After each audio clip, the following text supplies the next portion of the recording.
Bismillahirrahmanirrahim. Assalamualaikum warahmatullahi wabarakatuh. Alhamdulillahirabbil alamin. Walladzi arsala rasulahu bil huda wa dinil haqq liyudhhirahu 'ala dini kullih.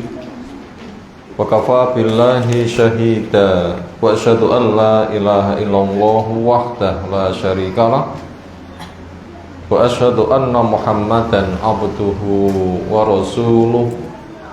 Allahumma shalli ala Muhammad wa ala alihi wa ashabihi man tabi'ahum bi ihsanin ila yaumiddin.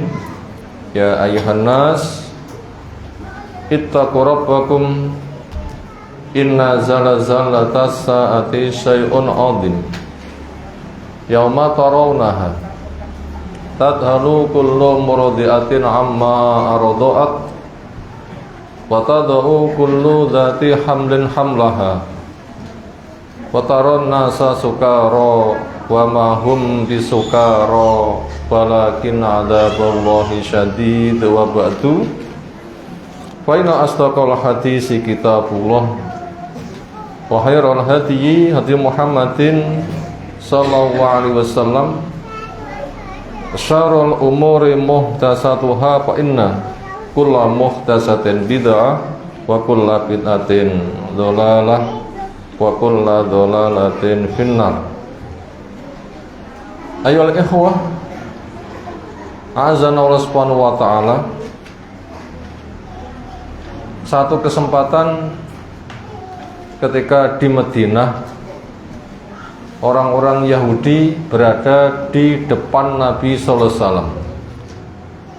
Lalu mereka mengungkapkan, Muhammad, tahukah kamu bahwa langit berada di dalam genggamannya? Demikian juga bumi dan juga makhluk yang lain. Maka dengan tersenyum beliau memberikan pembenaran terhadap ungkapan di atas, sambil beliau menukilkan sebuah ayat yang ada di dalam surah Az-Zumar yang ke-67, wa ma qadarullaha haqqa qadrih wal ardu jami'an qabdatu yaumal qiyamah was samawati matwiyatum biyaminih subhanahu wa ta'ala amma yusyrikun. Mereka tidak bisa mengagungkan kepada Allah dengan pengagungan yang sebenarnya, di mana bumi semuanya di hari kiamat nanti berada di dalam genggamannya, dan langit Allah lipat dengan tangan kanannya. Maksudnya Allah lagi maha tinggi dari kesyirikan yang mereka perbuat. Pelajaran yang ada di ayat itu apa? Secara pengetahuan akan wahyu, orang Yahudi itu amat sangat paham. Kenapa? Karena mereka dikenal sebagai ahli kitab.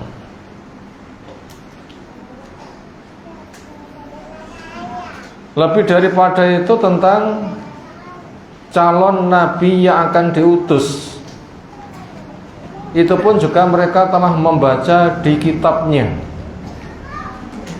Tahu sifat nabi kita sebagaimana orang tua tahu pada anak-anaknya. Tapi pada kondisi pengetahuan mereka yang sempurna seperti itu, mereka tidak mewujudkan dengan ketaatan. Seolah pengetahuan yang ada sebatas mek tinggi ruh-ruhan, tidak membuahkan sentuhan hati. Ada rasa takzim kepada Allah, mendorongnya dia memperbanyak zikir dan mewujudkannya dengan ketaatan. Bahkan mereka pun juga yuharifunal kalima amawadi'ih, ngotak-ngatik kitab Allah dari yang semestinya, yang akhirnya halal diharamkan, haram dihalalkan, semuanya disesuaikan dengan hawa nafsunya. Itulah sebuah karakter yang kita butuh mengenali. Jangan sampai kita kaum muslimin terkena sifat seperti itu. Makanya kita yang selama ini belajar dan belajar, buah belajar kita sentuhan ke hati apa? Adakah rasa takzim kepada Allah? Allah terasa besar pada diri kita, yang kita selalu mengenang dengan kita memperbanyak zikir, yang membuahkan tingkah laku kita lurus. Yang ini harus menjadi bahan koreksi kita semuanya. Dan itu penting. Apabila tidak, nanti akan terkena apa yang Allah sindirkan.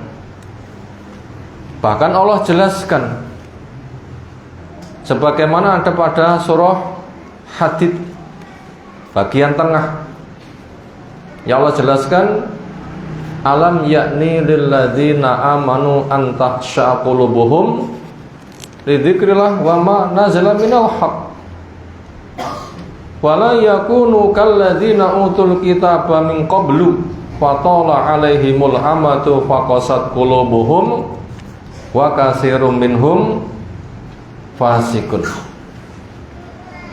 Alam yakni, apakah belum tiba saatnya, lilladzina amanu, buat orang yang beriman, antah sya'a qulubuhum li dzikrillah,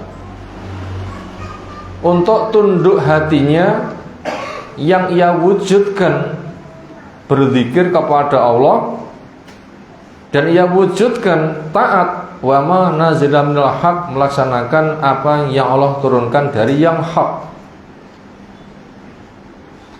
Abu Hurairah ketika membaca ayat ini, lalu dia mengadakan muhasabah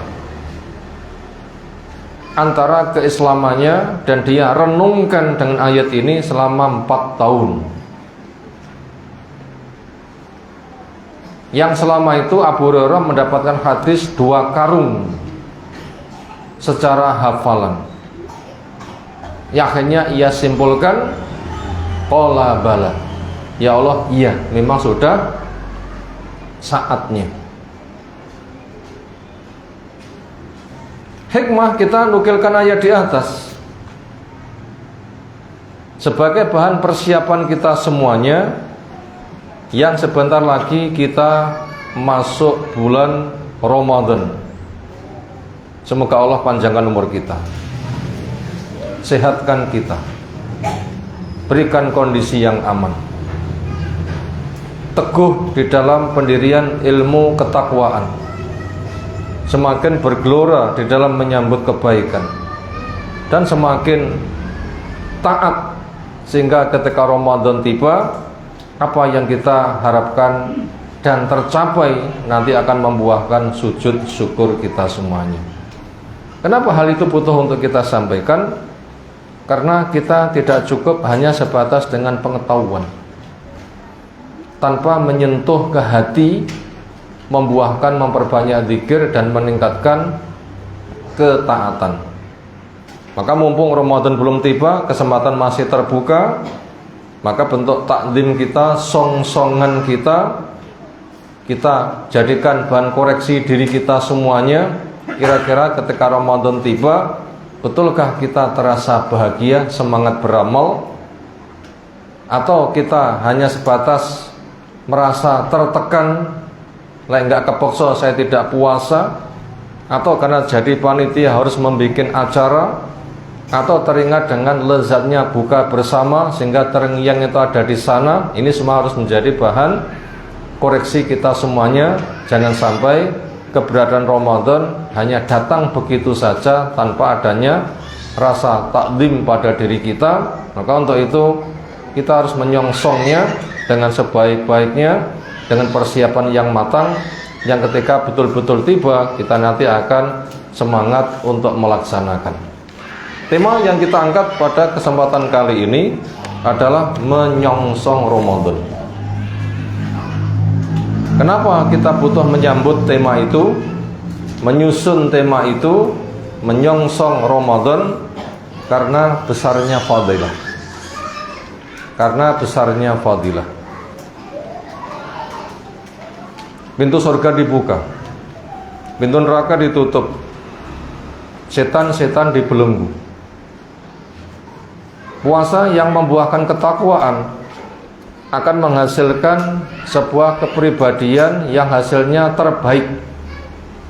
Itulah ketakwaan yang Allah firmankan, la'allakum tattaqun, dan merupakan bekal yang terbaik. Karena takwa kita diperintahkan berbekal dengannya, yang Allah firmankan, wa tazawwadu fa inna khairazati at-taqwa. Carilah bekal, bekal yang paling baik dia adalah ketakwaan. Yang ini Allah wasiatkan kepada orang sejak dari dulu.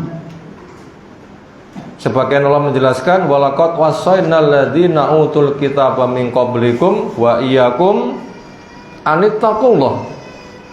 Sudah saya wasiatkan kepada orang yang diberi kitab sebelum kamu dan juga kepada kamu. Apa wasiatnya? Yaitu ittaqullah, takwalah kamu kepada Allah.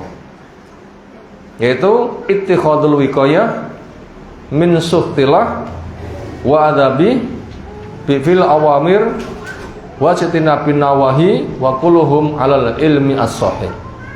Takwa maknanya memasang benteng supaya terjaga, tidak terkena murka dan siksa Allah. Bentuk bentengnya apa? Ilmu syar'i dengan pemahaman yang benar. Untuk mengenal jalan surga dikerjakan penuh harap, mengenal jalan neraka dihindari dengan penuh waspada, melaksanakan ketaatan kepada Allah Ta'ala dengan penuh cinta. Karena kita lemah, Allah membantu, dan orang itu ketika dicukupi pasti suka kepada yang memberikan bantuan. Dan kemestian cinta kita kepada Allah sebuah keharusan jika bisa dibantah. Ya Allah firmankan, kul in kuntum tuhibbunallaha fattabi'uni. Katakan, bila kamu cinta kepada Allah, kamu lemah butuh kepada Allah, kamu minta tolong ditolong sangat suka, maka wujudkan cintamu dengan mentaati pada Rasulmu Muhammad sallallahu alaihi wasallam. Niscaya dosa-dosamu akan diampunkan. Allah pun juga akan mencurahkan kasih sayang cintanya kepada kamu semuanya. Dalam rangka menyambut Ramadan, apa yang mesti kita siapkan? Pertama, adanya rasa takdim, penghargaan. Itu syiar yang sangat besar, akan mencetak pribadi yang takwa. Dia bekal yang paling besar. Hargailah Ramadan dengan penghargaan yang seutuhnya. Itu pertama. Yang nomor dua, ikhlaskan niat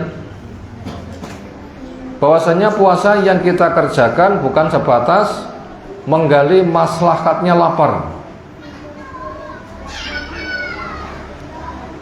Itu akan membuahkan kesehatan nyata.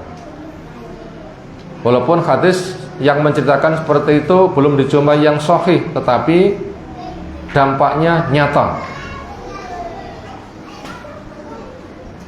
Berbagai macam penelitian pun juga demikian. Sampai orang yang tidak kenal Islam ketika mengadakan penelitian, ternyata dampaknya nyata, mereka pun juga puasa. Sepekan 2 kali, Sabtu dan Ahad. Makanya kita ketika melaksanakan itu supaya ikhlas, bukan karena dampak kesehatannya atau menyebabkan lezat ketika berbuka. Ikhlas itu apa? memurnikan ketergantungan ketaatan kita itu semata hanya kepada Allah. Memurnikan ketergantungan ketaatan kita itu semata hanya kepada Allah, gak tolah-toleh kesana kemari. Itu yang kedua, harus kita siapkan dalam rangka menyongsong Ramadan. Lalu yang ketiga, pastikan bahwasanya akidah kita bersih dari noda syirik.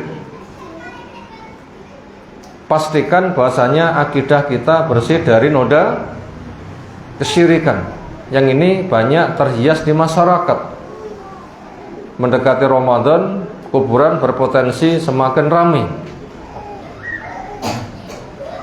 Pasar pun juga akan semakin marak. Per pekan menjelang Ramadan, sepertinya barang-barang yang diolah di dapur semakin mahal. Masyarakat ada acara apa? Megengan. Dalam rangka niatan mengagungkan.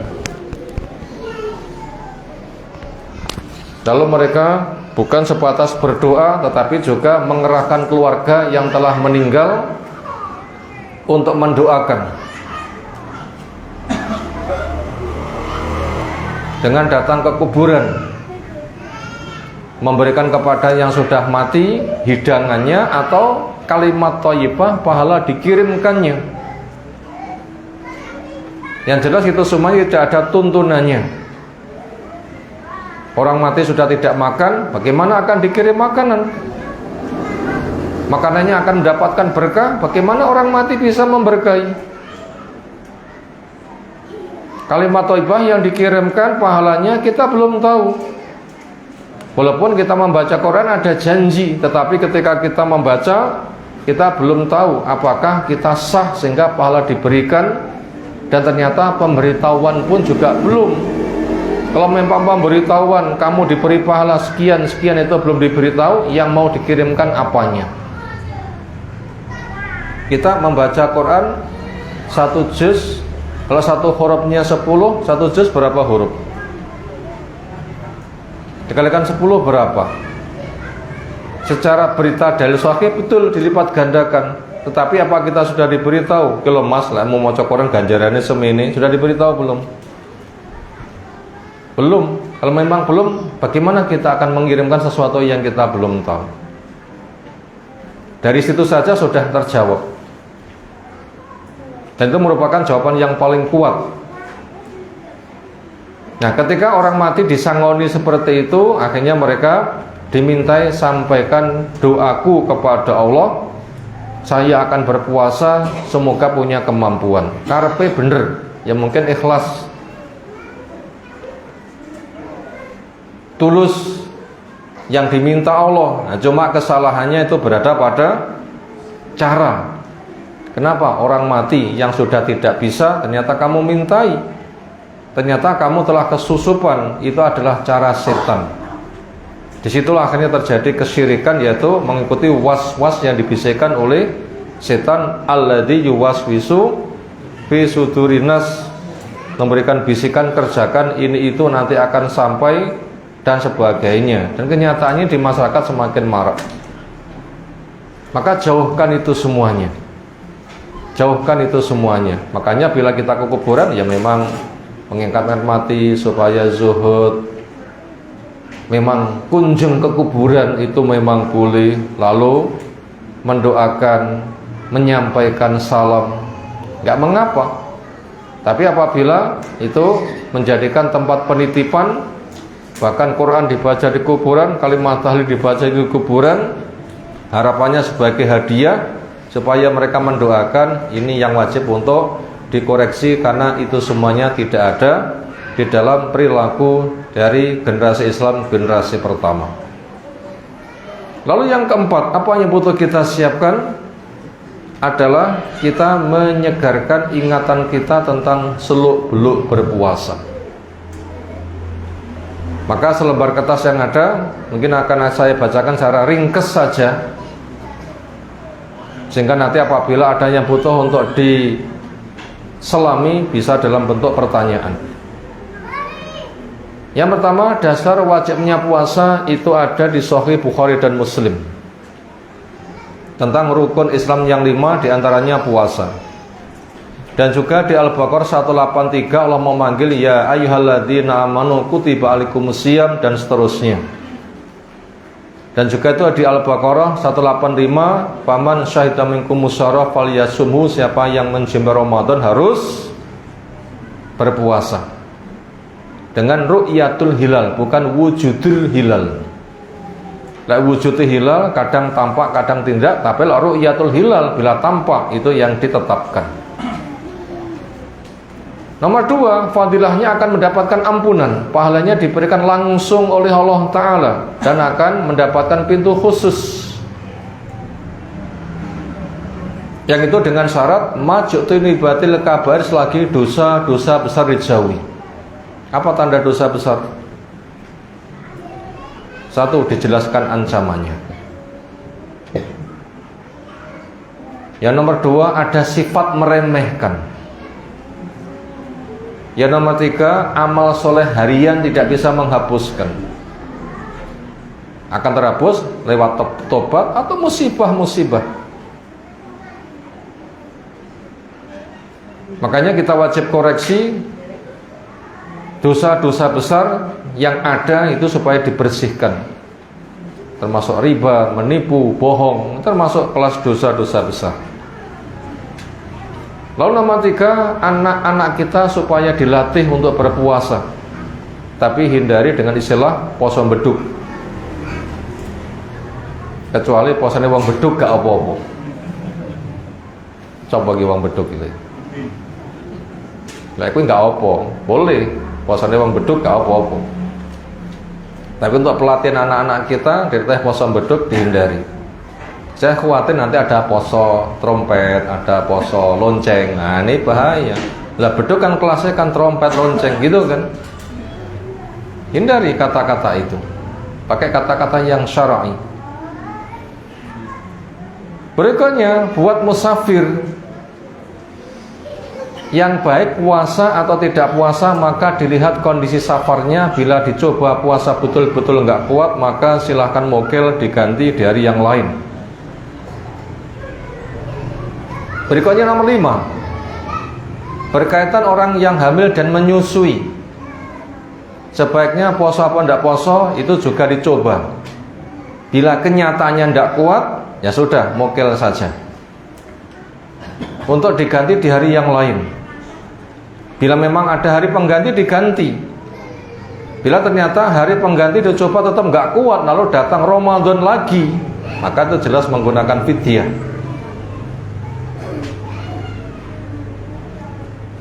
Makanya itu dicoba dulu.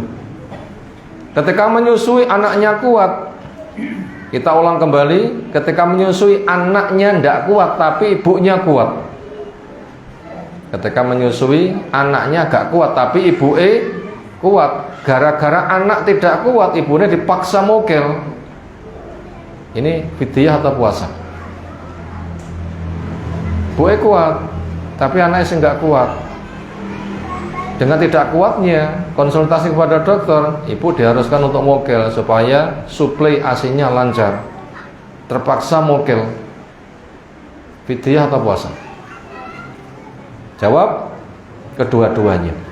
Karena berkumpul pada dirinya dua sebab. Sebab kuat dan dipaksa tidak kuat. Nah, itu kedua-duanya. Makanya kondisi setiap ibu itu tidak sama, maka berkaitan masalah orang hamil dan menyusui itu butuh diperinci, tidak dengan satu jawaban. Nomor 6, kadar fidyah minimal masak diundang 30 orang dijamu kenyang. Itu minimal. Mau lebih boleh. Mau lebih boleh. Minimal masak geden diundang 30 orang dijamu sampai kenyang. Itu minimal, dan ini rata-rata orang itu mampu. Kemudian nomor 7, rukun puasa ada 2. Pertama niat, yang kedua meninggalkan pembatalnya. Ini itu pekerjaan hati. Orang itu hidup melek, sadar, punya kemauan ingin melaksanakan kemauannya, itu sudah niat. Mata sudah langsung melihat sendiri munculnya hilal, berarti sadar, besok poso, itu sudah niat. Besok poso, itu kewajiban saya harus menyiapkan, mantep untuk melaksanakan, itu sudah niat. Untuk 1 Ramadan, sehingga nanti akan mendorong dia setiap sahur akan makan sahur, setiap sahur bangun makan sahur, otomatis untuk persiapan hari esok itu termasuk program proses kesiapannya, itu niat, dan itu tidak usah untuk dilafadzkan, karena itu bukan pekerjaan lisan tapi pekerjaan hati. Lalu meninggalkan pembatalnya, di sini dicontohkan ada sekitar 6 pembatal. Sejak makan minum dengan sengaja, muntah dengan sengaja, ibu-ibu kedatangan haid dan nifas, kemudian jima. Bila makan minum tidak sengaja karena lupa, maka puasanya sah dan sujud syukur. Puasanya sah dan sujud syukur. Wis sah, tambah warek pisan.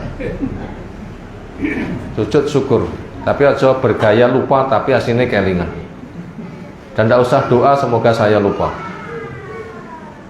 Muntah dengan sengaja nanti akan menguras sisi perut, akan hilang kekuatan. Untuk ibu-ibu yang maghrib kurang 5 menit kemudian datang haid, gak usah muring-muring. Muspro tak lewangi luwe 12 jam karena 5 menit kok dadak batal, gak usah muring-muring. Pahalanya utuh. Pahalanya utuh, kenapa? Sudah niat, sudah kerja, dan itu di luar kemampuan. Pahalanya utuh dan dia mendapatkan pahala tambah ketika nanti puasa lagi.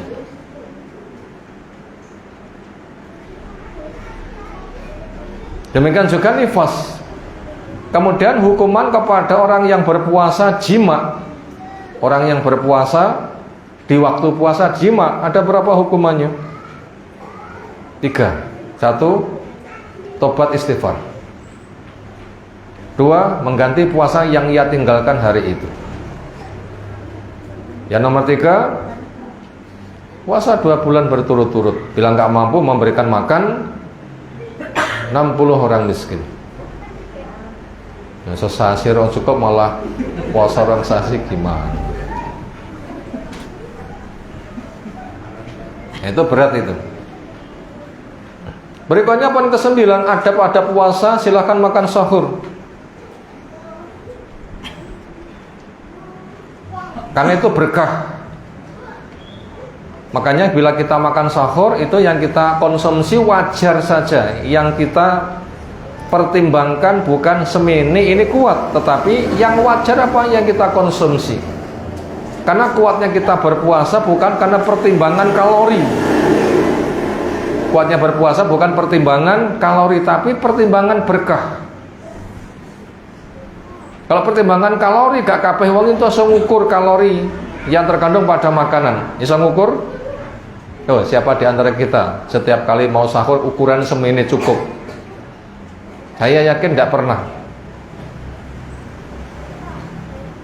Makanya yang kita butuh itu adalah keberkahan. Bila tidak punya apa-apa itu walaupun seteguk akhir, itu nanti akan Allah berikan kekuatan. Kemudian apabila sahur belum selesai, lalu kesusul azan, yang boleh dilanjutkan segone atau banyuni. Banyuni. Siapa yang pernah mendengar ceramahnya Syekh Sulaiman Ar-Ruhaili, itu sangat gamblang. Ketika orang itu kerinan, sahur belum selesai, kesusul subuh, maka yang boleh ditutup nih inak, banyu. Inak itu adalah wadah air, bukan wadah nasi. Itu wadah air. Berikutnya ketika berpuasa supaya jaga mulut dan jaga tangan, maka perbanyak baca Quran, zikir, istighfar, tangan banyak membantu. Demikian juga ditingkatkan kedermawanan pembaca Qurannya. Tetapi ilmu tidak boleh ditinggalkan. Jangan mengatasnamakan Imam Syafi'i selama Ramadan khatam ping swidak. Sedina pindu 1 jam 4 juz, 7 jam setengah 30 juz, 15 jam khatam pindu. Bila kita kayak Imam Syafi'i boleh. Kenapa? Sudah hafal, mampu membaca cepat, menguasai bahasanya, itu tinggal murojaah. Lihat kita 15 jam itu bisa khatam 2 kali. Itu khusus Ramadan, spesial bulan Quran. Makanya kita membaca secukupnya, ilmu tidak boleh ditinggalkan. Karena membacanya berulang Imam Syafi'i itu murojaah, ilmu itu tidak hilang. Makanya kita jangan hanya sebatas dapat pahala membaca, tapi juga harus masuk pada pemahaman. Bila maghrib telah tertiba, supaya berdoa, supaya segera berbuka, dan berbuka yang paling bagus tidak harus kenyang. Minum buah, siap diolah di perut, lalu jamaah selesai, perutnya siap mengkonsumsi, insyaallah kesehatan baik. Dan berulang saya sampaikan, jangan sampai orang itu ketika berbuka dengan es, seneng mulute tapi nelongso perute, seger banget iya tapi wetengmu kilo sing susah. Kenapa? Butuh penyerapan, barang anyep itu tidak bisa diserap. Nah begitu. Sering saya sampaikan contoh, bayek mimik dicamne susu formula. Lek asinnya lancar langsung mimik selesai. Tapi lek nggak lancar, begitu nyuwun mimik, cek digodhokne banyu ya tambah nemen lek nangis. Ya kan? Nah perut itu kan butuh yang siap untuk diserap. Dingin itu tidak bisa, harus dihangatkan dulu. Makanya banyak sekali orang yang berbuka, ketika berbuka dingin-dingin malah teklok. Kenapa? Ya tadi sudah punya niatan untuk segera diserap tapi belum, masih bekerja, kan harus menguras apa yang ada, itu malah berbahaya. Lalu doa jangan sampai ditinggalkan dengan dhahabat dhama'u wa batalatil uruqu wa sabatal ajru. Insyaallah telah hilang haus, telah basah kerongkongan, semoga Allah menetapkan pahalanya. Berikutnya nomor 10 yang boleh dikerjakan orang berpuasa, pertama mandi. Tapi jangan ikut kelomat-kelamet.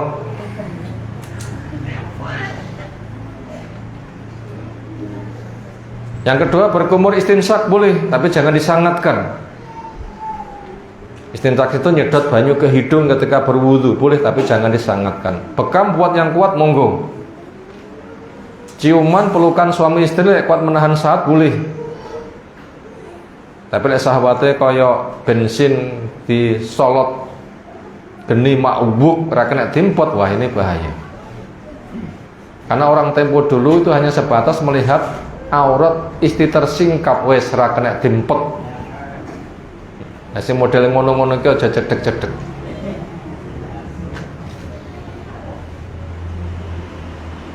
Tapi apabila disenggol enggak senggol itu padha nglipuse, ya itu urusan lain.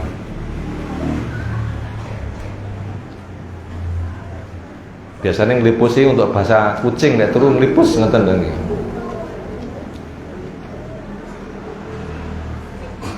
Kemudian masuk subuh, waktunya mandi, belum sempat mandi, mandinya ketika sudah subuh boleh, tetapi peristiwanya harus jauh sebelumnya. Peristiwa selesai, makan sahur, begitu selesai, subuh, orang ngadus. Sahkah puasanya? Sah.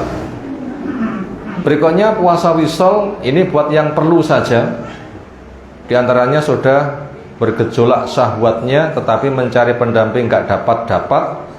Lek buko, nanti bergejolak, ngisak makan bergejolak, tidur juga gak bisa tidur, maka silahkan puasanya sambung, yaitu pol dengan makan sahur. Jadi sehari semalam makan berapa kali? Sekali, sahur saja. Nanti selesai sahur puasa lagi, insyaallah nanti syahwat terkendali. Ini buat orang yang syahwatnya kuat tapi belum tersalur, tapi kayaknya diantara kita angel goleani. Kemudian siwak, parfum, minyak rambut, celak, tetes mata, semprot, itu semua bukan pembatal. Kemudian siapkan 10 hari yang terakhir supaya nanti iktikaf. menahan diri di masjid, memperbanyak ketaatan, baca Quran, sholat, zikir, ada majelis ilmu dan sebagainya. Dengan tinggal di masjid, ia tinggalkan keluarga, semuanya normal dalam rangka mengejar fadilah sebuah malam yang nilai ibadah lebih baik daripada 1000 bulan. Itu merupakan tuntunan yang sangat ditekankan. Maka siapkan untuk semuanya sekira bisa. Namanya iktikaf itu adalah hari ke-20 sholat subuh berangkat, menyambut siang sampai sore, sampai malam, sampai pagi. Itu namanya iktikaf sehari.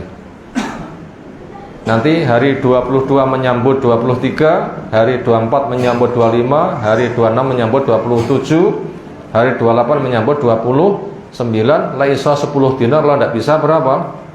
5 hari. Laisa sehari full kali 5 dinilai iso sak isone. Sudah ada yang mencoba belum? Aku iktikaf budal subuhan sampai siang, sampai sore, sampai malam, sampai pagi. Sudah mencoba belum? Nah, tingkatkan nanti ke sana. Kemudian apabila Ramadan telah habis, hari raya sudah berlalu, maka supaya puasa Syawal, siapa yang punya hutang bayar hutang dulu, lalu puasa Syawalnya. Siapa yang puasa Ramadan mengiringkannya 6 hari di bulan Syawal, maka dianggap puasa selama-lamanya. Penyampaian materi selesai. Berikutnya kesempatan tanggapan disilakan. Saya yang tanya, saya Islam tapi tidak pernah puasa, itu benar Pak? Saya Islam tapi tidak pernah berpuasa. Bila sudah, ya rata-rata orang Islam itu banyak. Permasalahannya tentang wajibnya puasa itu sudah tahu atau belum? Bila wajibnya puasa belum tahu, ya diberitahu dulu. Nanti bila datang puasa supaya puasa. Itu bila memang belum tahu, ngaku Islam tapi belum tahu wajibnya puasa, itu diberitahu, kemudian depannya harus berpuasa. Tapi apabila memang sudah tahu dan sudah diingatkan, sengaja meninggalkan dan sudah tahu resikonya, kemudian dia tidak berpuasa. Tidak berpuasa niatannya apa? Bila itu karena kemalasan, berarti dosa besar, harus tobat. Tapi apabila karena pembangkangan kepada syariat, itu nanti bisa murtad. Makanya tidak puasa itu harus diperinci sebabnya apa. Bila karena kemalasanmu itu dosa besar, sing sangat besar sekali.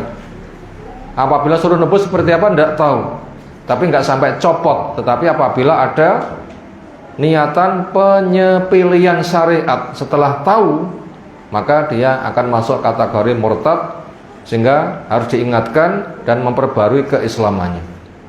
Allah alam. Apa lagi?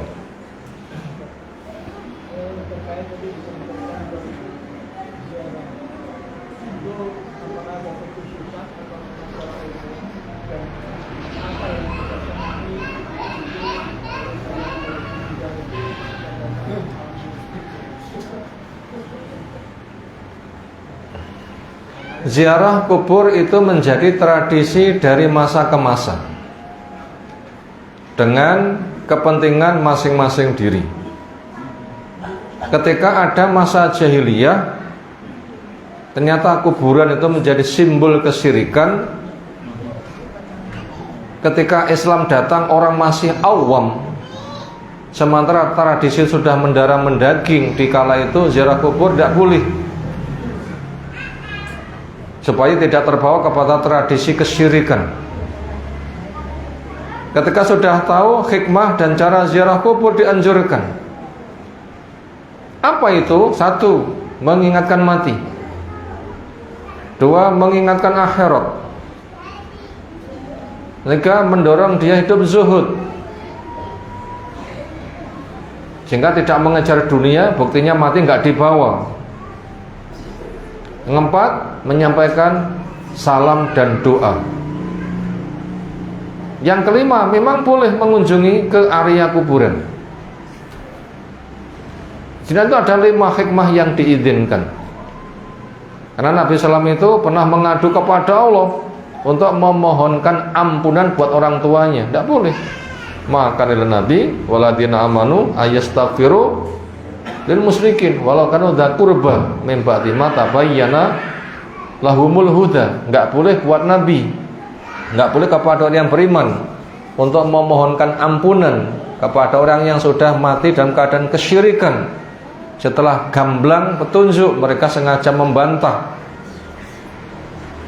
Nah begitu, tidak boleh. Itu walaupun kerabat sendiri. Tapi dikala Nabi Islam itu nggak diizinkan, kemudian boleh untuk ziarah mendatangi area kuburan. Lalu kapan orang itu datang ke kuburan? Jawabnya sewaktu-waktu sesuai dengan kebutuhan syar'i. Termasuk ati atos ben lembut yang kuburan kapan? Sak wayah-wayah, ketika sibuk sak kobri. Maka Nabi Islam itu sempat malam-malam ketika berada di rumah Bu Aisyah itu datang ke area kuburan.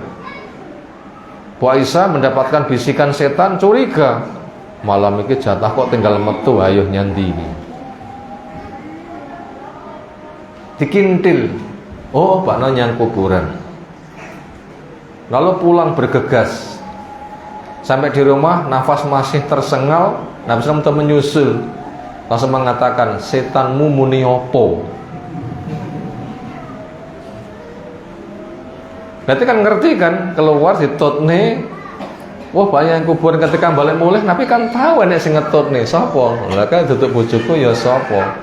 Nek ngomah dibuktekne masih nafasnya tersengal. Setan muni opo. Emangnya ada setan? Iya kan masing-masing itu ada jin korin pendamping untuk mendorong-dorong kepada keburukan, termasuk memunculkan zon-zon yang su senada dengan itu. Kapan kalau begitu? Sewaktu-waktu. Itu sewaktu-waktu. Dan tidak boleh untuk menetapkan hari tertentu. Kemis malam Jumat, kadang dadi nyanyian. Malam Jumat ahli kubur buka lawang, jaluk kiriman ayat suci Al-Quran. Yen to nggak dikirimi podo balik karo brebes mili. Oh begitu. Kayak nyanyiannya indah, casilik dikerahkan, itu tambah rame. Nah ini bahaya sekali. Tak boleh seperti itu. Termasuk momen-momen mendekati Ramadan, momen mendekati hari raya, momen Syawal 7 hari, itu sering kuburan itu adalah rame-rame. Nah itu nggak diizinkan yang seperti itu sewaktu-waktu. Masih?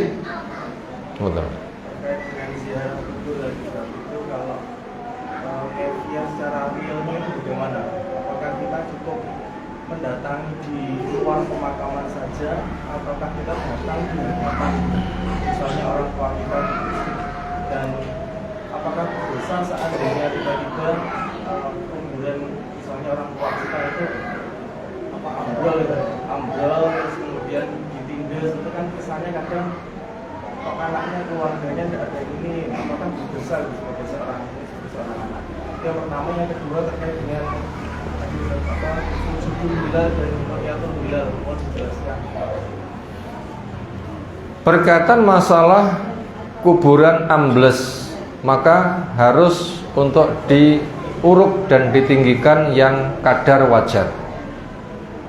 Dibikin gundukan tingginya sekitar 1 jengkal, diparahkan pasang supaya dihargai tidak terinjak-injak.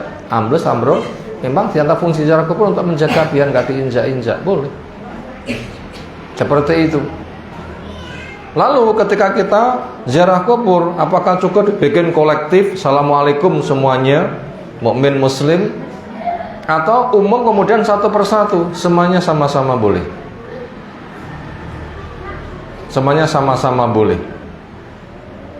Nah begitu. Selesai soal pertama.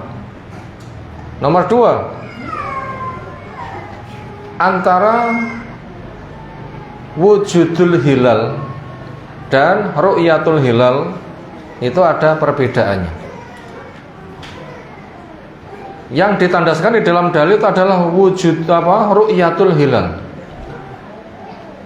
Hilal mungkin tingginya sekitar 1 derajat di bawah ufuk. Itu senek wujudnya. Tetapi ketika dipantau rong ketok. Ketika dipantau belum tampak. Dan Islam membimbing kepada kita itu dengan ru'yatul hilal. ru'yatul hilal. Maka ini sebagai jalan penyelesai. Makanya agama itu berdasarkan dalil, bukan berdasarkan tuntutan realita dan akal. Contohnya ketika mendung, mau ngecek nggak tampak, tertutup, sudah dianggap belum, walaupun kenyataan itu sudah. Ini kan penyelesaiannya pakai dalil. Kata akal itu tidak cocok, tapi kata dalil benar. Contoh nyata pembahasan masalah itu, Ali mengatakan apabila agama itu berdasarkan akal, ketetapan itu adalah tuntutan akal. Ketika orang itu memakai khuf pas wudu, maka yang paling pantas diusap itu yang paling bawah. Kenapa? Wudu itu kesucian, yang kotor itu adalah yang bawah, maka itu yang diusap. Tapi kuliah Nabi SAW bukan bawah yang diusap, tapi atasnya. Ini agama berdasarkan dalil.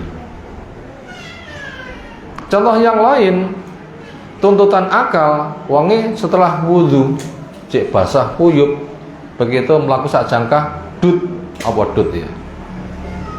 Tutup dut mati. Tapi ada suara dut, nah, gitu loh ya. Kentut. Secara akal kan cukup cebok saja. Kenapa? Di situ yang berpotensi ada kotoran.